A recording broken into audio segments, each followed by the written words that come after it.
آج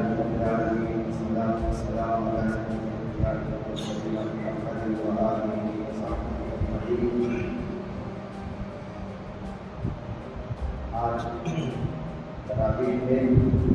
7واں پارہ آخری کا حصہ اور 8واں پارہ مکمل پڑھا گیا ہے۔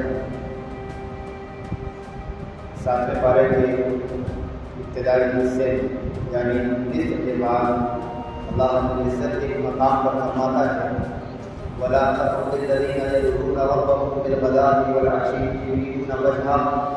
کہ اے نبی آپ ان لوگوں کو جو صبح و شام اللہ رب العزت کو یاد کرتے ہیں، اللہ کو پکارتے ہیں، ان کو آپ اپنی مجلس سے دھتکاریے، انہیں دور نہ کیجیے۔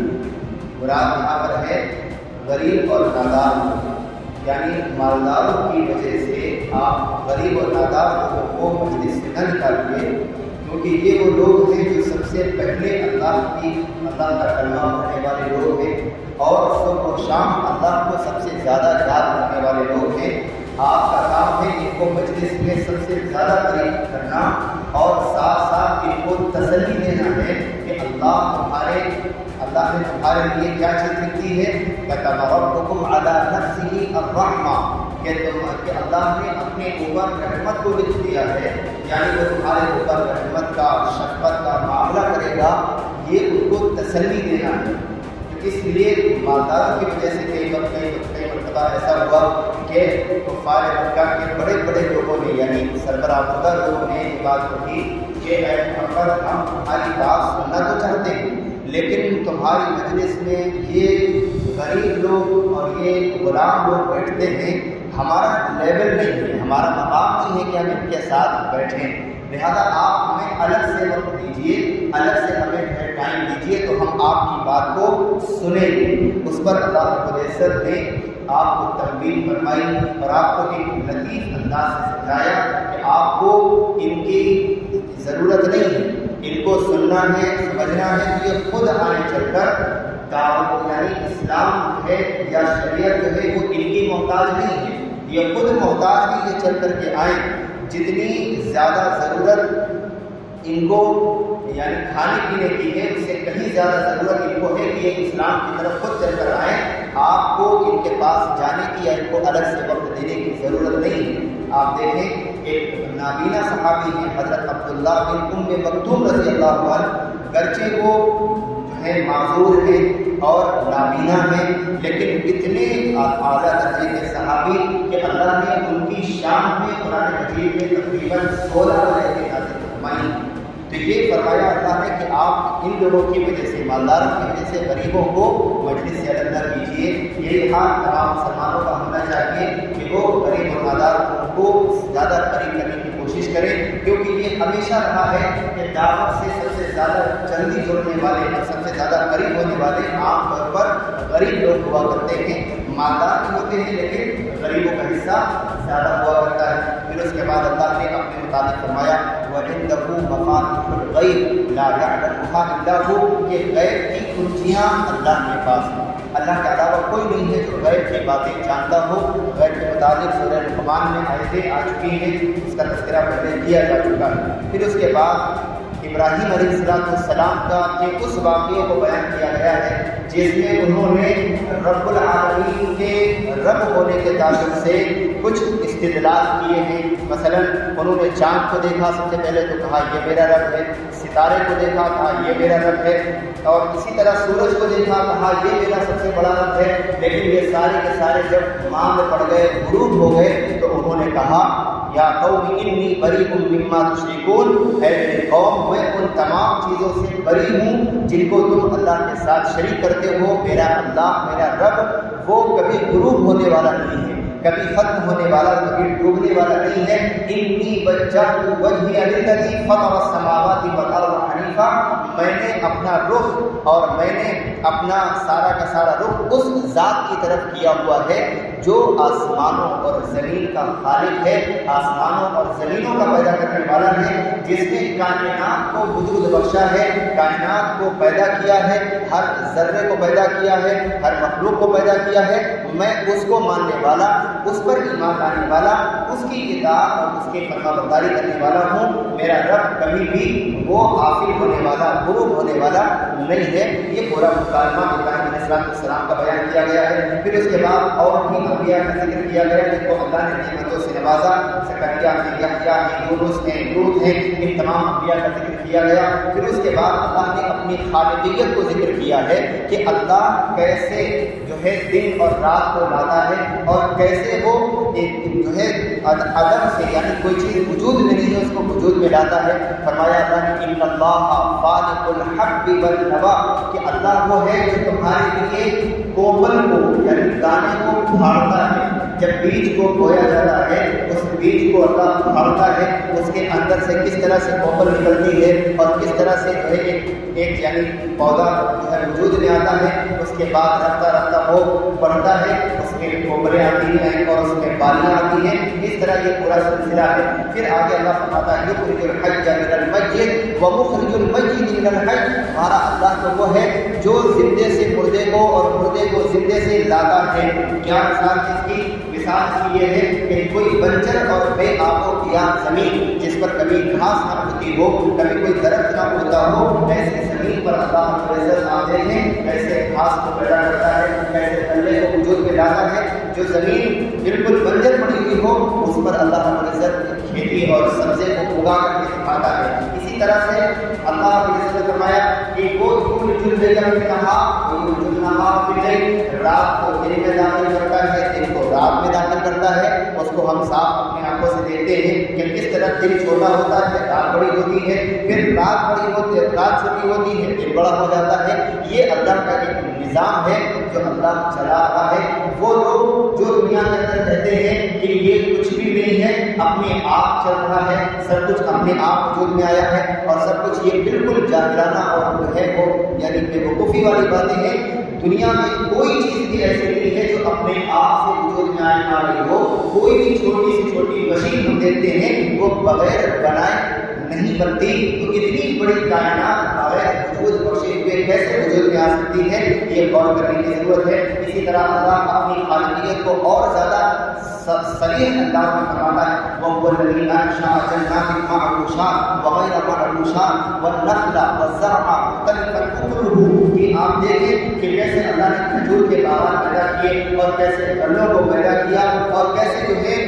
جھاڑیوں والے اور بغیر جھاڑیوں والے درختوں کو پیدا کیا۔ یہ اللہ کی شان ہے کہ وہ ایسی ایسی چیزوں کو پیدا کرتا ہے، ہمارے لیے زیتون نکالتا ہے، انار پیدا کرتا ہے، سنترے پیدا کرتا ہے اور دیگر تمام پھلوں کو اللہ وجود میں لاتا ہے۔ مختلفاً اکلہ، جن کے ذائقے آپ کو الگ الگ ملیں گے، الگ الگ ذائقوں کے اللہ رب العزت پھل ہمارے لیے پیدا کرتا ہے۔ اس سے بڑھ کر کیا شان ہو سکتی ہے کہ ہر پھل کا ذائقہ الگ، ہر ایک کا جو ہے اس کی بناوٹ الگ اور ہر کسی کا شیپ الگ ہے، اور اللہ نے کیسے کیسے تمہارے لیے پھل کو پیدا کیا ہے۔ آپ دیکھیں کہ یہ اللہ رب العزت کی شان ہے۔ فرمایا ذالکم اللہ ربکم، یہی تمہارا رب ہے اور یہی تمہارا اللہ ہے۔ خالق کل شیء، ہر چیز کا پیدا کرنے والا، ہر چیز کو پیدا کرنے والا، کیا کیڑے مکوڑے ہوں، کیا چرند پرند ہوں، کیا حیوانات ہوں، کیا تمام چیزیں ہوں، سب کو وجود بخشنے والا وہی ہے۔ لا الہ الا ہو، اس کے علاوہ کوئی معبود نہیں ہے۔ فاعبدوہ، لہذا تم اسی کی عبادت کرو۔ پھر اس کے بعد 8واں پارہ شروع ہوتا ہے،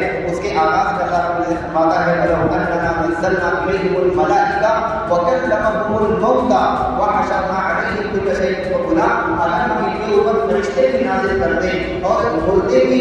قبروں سے اٹھ کر ان سے بات کرنے لگ جائیں، تب بھی یہ لوگ ایمان لانے والے لوگ نہیں ہیں، یہ ڈھیٹ ہو چکے ہیں اور ان کا کام ہی ہے وہ سوالات پیدا کرنا، اعتراضات کرنا اور بے فکری کرنا، سوالات اس طرح کے پیدا کرنا۔ یہ صرف سوال کرنے میں رہ جائیں گے اور یہ صرف آپ سے مطالبہ ہی کرتے رہیں گے کہ آپ ہمیں یہ بھی دکھا دیں۔ اللہ نے آپ کو جو ہے وہ ہمارے درمیان سے کیوں بھیجا؟ اگر اللہ کو بھیجنا تھا تو اللہ کوئی فرشتہ نازل کر دیتا۔ اللہ فرماتا ہے وَلَوْ جَعَلْنَاهُ مَلَكًا لَجَعَلْنَاهُ رَجُلًا وَلَلَبَسْنَا عَلَيْهِمْ ما یلبسون، اگر ہم آپ کو فرشتہ بنا کر بھیج دیتے تو پھر یہ اور سوال کرتے، کہتے کہ ہم فرشتوں کو کیوں نہیں بھیجا، فرشتہ بنا کر بھیج دیتے تو پھر یہ اور سوالات کرتے اور بھی طرح طرح کے سوالات یہ پیدا کرتے، جس طرح موسیٰ علیہ السلام کی قوم نے کہا تھا کہ اب ہمیں اللہ کو ہمارے سامنے دکھائیے، تو یہ ایمان لانے والے لوگ نہیں ہیں، چاہے آپ ان کے سامنے کچھ بھی کر کے دکھا دیں، مردے بھی ان سے بات کرنے لگ جائیں، یہ ماننے والے لوگ نہیں ہیں۔ پھر فرمایا وَإِن تُطِعْ أَكْثَرَ مَن فِي الْأَرْضِ يُضِلُّوكَ عَن سَبِيلِ اللَّهِ،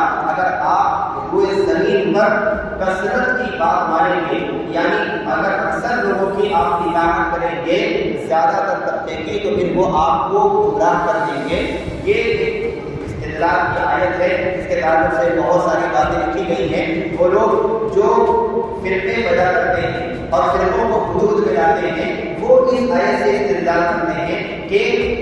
یعنی جب ان سے کہا جائے کہ تم آخر ایسی باتیں کیوں کر رہے ہو، ایسی آیت کی تفسیر کیوں کر رہے ہو جو کبھی کسی سے سنی نہیں ہے، بڑے بڑے علماء، صلحاء اور مفسرین اور اسی طرح سے محدثین، مجددین پیدا ہوئے، انہوں نے تو اسی تفسیر نہیں کی، تو وہ لوگ یہی آیت پیش کرتے ہیں کہ اگر آپ اکثر کی اطاعت کریں گے تو آپ کو یہ لوگ گمراہ کر دیں گے۔ حالانکہ اس آیت کا قطعاً یہ مطلب نہیں ہے، پوری امت میں زیادہ تر طبقہ، کبھی بھی ایک بڑا طبقہ وہ اچھائی پر جو ہے یعنی برائی پر اکٹھا نہیں ہو سکتا، اچھائی پر اکٹھا ہوگا، اور ایک مسلمان کا شعار ہے کہ وہ کبھی بھی برائی پر جو ہے یعنی زیادہ لوگ یعنی اتفاق نہیں رکھ سکتے، زیادہ تر لوگ صحیح بات کی طرف جائیں گے اور زیادہ تر لوگ صحیح چیز کی طرف لے کر جائیں گے۔ یہ تفصیلی موضوع ہے، لیکن اس میں اللہ نے فرمایا کہ نبی آپ ان لوگوں میں سے زیادہ لوگوں کی اگر بات مانیں گے تو پھر یہ لوگ آپ کو اللہ کے راستے سے بھٹکا دیں گے۔ پھر اس کے بعد حرام جانوروں کا ذکر کیا گیا ہے، کون سے جانور حرام ہیں، کون سے حلال ہیں، ان کا ذکر کیا گیا۔ پھر اللہ نے اپنی شان کو بیان کیا کہ اللہ کیسے باغات کو پیدا کرتا ہے اور کیسے جو ہے پھلوں کو پیدا کرتا ہے۔ پھر وہی آیت جو 7ویں پارے میں ہے، اسی مضمون کی آیت انہی الفاظ میں کچھ صیغوں کے تنقید تبدیلی کے ساتھ وہی آیت اللہ نے بیان کی، فرمایا کہ وہ اللہ ہے جو تمہارے لیے طرح طرح کے باغات پیدا کرتا ہے۔ پھر اسی طرح سے پھر جانوروں کا ذکر کیا گیا کہ کون سے جانور حرام ہیں اور کون سے جانور حلال ہیں۔ پھر اس کے بعد ماں باپ کو جو ہے تنبیہ کی جا رہی ہے کہ وَلَا تَقْتُلُوا أَوْلَادَكُمْ خَشْيَةَ إِمْلَاقٍ، کہ اپنی اولاد کو خرچ کے ڈر سے قتل نہ کرو۔ قرآن زمانے جاہلیت کے لیے تھا کہ لوگ زندہ ہونے کے بعد، بچے کے پیدائش کے بعد اس کو زندہ زمین میں دفن کرتے تھے۔ آج طریقہ صرف بدل گیا ہے، آج اس کو ہاسپٹل میں پیدا ہونے سے پہلے ہی استعمال کیا جاتا ہے۔ ایک طرح سے یہ بھی اسی یعنی وہی چیز ہے، مرڈر میں آتا ہے، قتل میں آتا ہے، اس کو بتلایا اللہ نے کہ تم خرچ کے ڈر سے اولاد کو قتل نہ کرو، نحن نرزقهم وإياكم، انہیں بھی ہم رزق دیتے ہیں، تمہیں بھی ہم رزق دیں گے، لہذا رزق دینے کا کام ہمارا ہے، تم اس معاملے میں مقابلہ نہ کرو۔ اللہ رب العزت نے صاف طور پر منع فرمایا ہے، یہاں پر بھی منع فرمایا، سورہ بنی اسرائیل بھی یہ الفاظ کے ساتھ منع کیا گیا ہے۔ پھر اس کے بعد سورۃ الاعراف کا آغاز ہوتا ہے۔ سورۃ الاعراف کی جو پوری سورت ہے، اس پوری سورت کے اندر اللہ نے وحدانیت کو سب سے زیادہ ہائی لائٹ کیا ہے، وحدانیت کے اوپر زیادہ دلائل پیش کیے گئے ہیں۔ وحدانیت کے تعلق سے پوری آیتیں وَلَقَدْ خَلَقْنَاكُمْ ثُمَّ صَوَّرْنَاكُمْ ثُمَّ قُلْنَا لِلْمَلَائِكَةِ اسْجُدُوا لِآدَمَ فَسَجَدُوا إِلَّا إِبْلِيسَ، ہم نے تمہیں پیدا کیا، تمہیں خوبصورت بنایا، تمہیں عمدہ شکلیں دی، اور اسی طرح سے پھر جب ہم نے تمہیں شکل دی اور تم میں سے جب ہم نے ان لوگوں سے کہا، فرشتوں سے کہا کہ ان کو یعنی آدم کو سجدہ کرو، سب نے سجدہ کیا سوائے ابلیس کے، تو اللہ نے انسان کو اتنا زیادہ خوبصورت اور اتنا زیادہ اچھا بنایا ہے، جس کا ذکر سورہ انفطار میں فرمایا کہ الذی خلقک فسواک فعدلک، وہی ذات جس نے تمہیں پیدا کیا اور تمہیں بالکل درست بنایا اور تمہیں بالکل برابر بنایا، کسی چیز کی کمی نہیں رکھی۔ ہم دیکھتے ہیں کہ اگر ہمارے جسم میں ایک انگلی بھی اگر کٹ جائے تو ہمارا کھانا پینا، ہمارے جسم میں کچھ تبدیلی ہمیں محسوس ہوتی ہے، ایسا لگتا ہے کہ ہاں کسی چیز کی کمی ہے، حالانکہ